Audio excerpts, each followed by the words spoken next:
Welcome to the Deep Dive. Today we're journeying into, well, the heart of Mexico's economic engine, a place often dubbed the Sultan of the North. That's right, Monterrey. Exactly, Monterrey. But here's the twist, maybe the surprising part.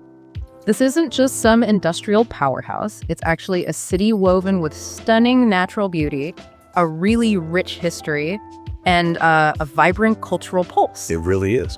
So how does a city known for its factories and finance also offer these, breathtaking mountain views and ancient caves, and do all that while being considered one of Mexico's safest cities? That's the kind of intriguing puzzle we're hoping to unravel today. And it's precisely that dual identity, that contrast, that makes Monterrey so captivating, isn't it? Our sources, they really paint a picture of a city that isn't just balancing these seemingly opposite facets, but actually thriving because of them. Okay. And we'll be connecting the dots, looking at its historical foundations, its amazing natural wonders, and its undeniable pull as a global investment hub, all through the lens of what makes it uniquely Monterrey. Right. So where do we start? I guess the best place is where any great city truly shows its soul, its urban core. What really defines Monterrey's vibrant heart? Well, you really can't talk about Monterrey without beginning at the Microplaza. Seriously, just try to imagine a public square so vast, it feels like the city's entire history is sort of unfolding right in front of you. Okay. At over 400,000 square meters, it's genuinely one of the largest plazas in the world. It's not just a big open space, though. It's like a central artery connecting centuries of history with modern government and culture. That sounds absolutely monumental. So what kind of landmarks are we talking about here? What would you see? Well, all around its perimeter, you'll find the elegant, kind of neoclassical government palace of Nuevo León, the really impressive Cathedral Metropolitana de Nuestra Señora de Monterrey, and the striking modern architecture of the Museum of Contemporary Art, Marco. Right. Marco. Yeah, and right there in the plaza, you've got the dramatic Fountain of Neptune, which really commands attention. And then as dusk settles, you can't miss the Faro del Comercio, that towering red lighthouse. Oh, yeah, the one with the laser. Exactly. Yeah. Famous for shooting that brilliant green laser beam across the city skyline each night. It's a pretty spectacular blend of old and new, all packed into one incredibly expansive space. And from this grand historical center, the city offers, well, another fascinating urban experience, right? Something that leads us somewhere completely different. Absolutely. If you sort of follow that thread from the Macroplaza, it seamlessly guides you to the Paseo Santa Lucia. Now, this isn't just a river. It's a 2.5-kilometer artificial waterway. Artificial. Yeah, inspired by San Antonio's Riverwalk, actually. And it's even been recognized as one of Mexico's 13 wonders created by humans. It's just a delightful journey, connecting the bustling Macroplaza directly to Fundadora Park. A river built by humans, that's quite an engineering feat. So what's the experience actually like along the Paseo? Oh, it's incredibly inviting. You can actually take a boat trip right down towards the Mexican History Museum, or you could just enjoy a leisurely stroll. The path is lined with colorful murals, lots of thoughtfully designed green spaces, and some charming dining spots, too. Nice. Our sources mention one, Tenerias, for example. It's a restaurant bar with outdoor seating and live music at night. It's a perfect way to experience the city's rhythm at, a slower pace. Okay, so following that serene waterway, we arrive at Fundadora Park. That sounds like it has a pretty remarkable story of transformation behind it. It truly does. Fundadora Park isn't just another urban green space. It's, I think, a powerful symbol of Monterrey's adaptability and its forward-thinking spirit. This place was once a colossal steel foundry, like the backbone of the city's industrial might. Right.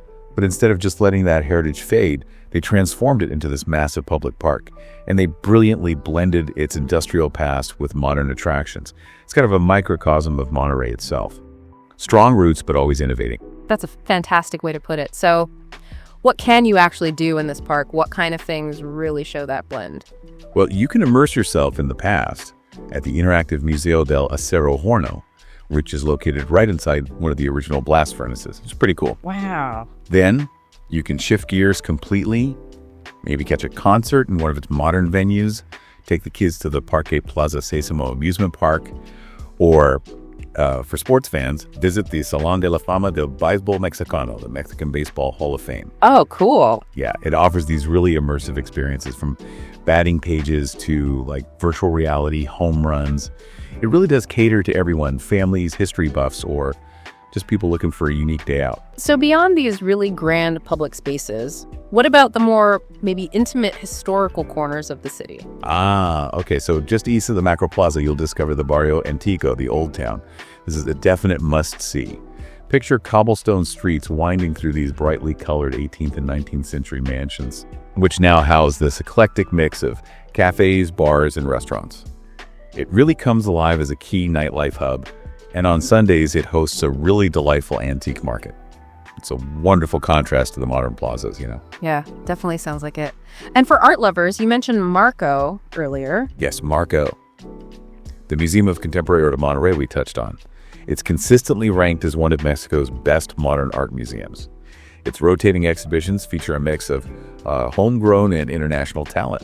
And it's easy to visit. Yeah, what's even better, admission is often free, and its entrance is famously guarded by Juan Soriano's giant bronze dove, La Paloma. You can't miss it. And right near the Paseo Santa Lucia, you also have the Mexican History Museum that gives you a comprehensive national overview, complete with a real locomotive inside. A locomotive? Yeah. And its neighbor, the Museo del Noreste, which zeroes in on the rich history of Nuevo León and the surrounding region. So together, they offer a really deep dive into both the national and the local identity. Okay. With all this vibrancy, especially thinking about the Barrio Antiguo, how do local insights suggest navigating Monterrey's nightlife? Because our sources, particularly looking at a Reddit discussion, offer some interesting contrasts. They certainly do, and that gives us a really authentic kind of local perspective. While Barrio Antiguo is often celebrated for its bohemian, more, let's say, accepting atmosphere, places like French Fry or Casa Morelos come up.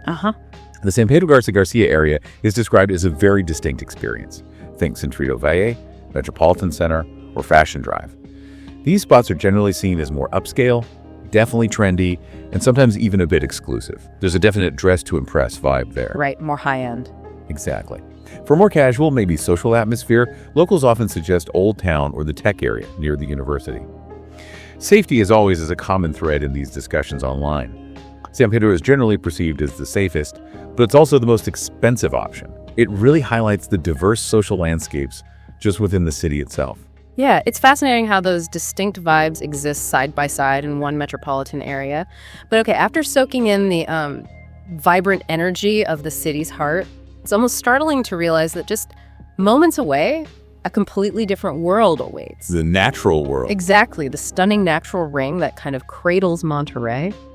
This city is truly nestled among these striking hills and mountains of the Sierra Madre Oriental. That natural backdrop is absolutely one of Monterrey's defining features, and it's surprisingly accessible too. Take Ecological Park Chapinque, for instance. It's a national park right on the southern outskirts, part of the larger Cumbre de Monterrey National Park. Okay. And this isn't just, a walk in the woods. It boasts over 60 kilometers of hiking and biking trails, winding through dense forests up to these rugged peaks like Copete de las Aguilas, Eagles Peak, which is at 2,260 meters. Wow.